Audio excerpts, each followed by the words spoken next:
কিয়ামতের আগে সমাজের সবচেয়ে বড় চোর বাপার বদমাশগুলো নেতা হয়ে যাবে। তাদের নেতৃত্ব মেনে নিতে হবে বাধ্য হয়ে। ভয়ে লোকজন তাদেরকে সালাম দিবে, অন্তরে তাদের জন্য কোনো ভালোবাসা খুঁজে পাওয়া যাবে না।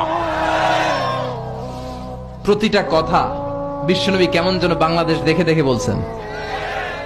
চিল্লা এখন ঠিক কিনা? আমানাত ওয়াল্লাযীনা হুম লিআমানাতিহিম ওয়া আহদিহিম রাউন। মুমিনের বৈশিষ্ট্য, মুমিন যদি প্রতিশ্রুতি দেয়, মুমিন যদি আমানত নেয়, ওই আমানতের খেয়ানত করে না।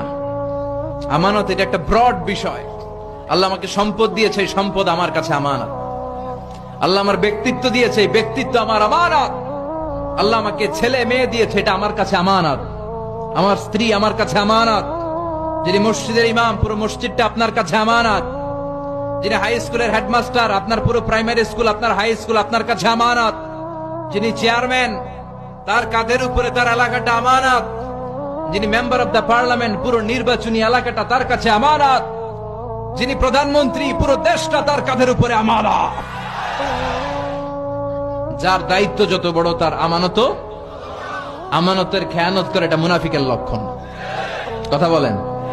বিশ্বনবী বললেন, একটার পর একটা আমানতের খেয়ানত হতে থাকবে সমাজে। আমরা জাহান্নামের দ্বার গোড়ায় চলে এসেছি, কিয়ামতের দ্বার প্রান্তে চলে এসেছি। একটার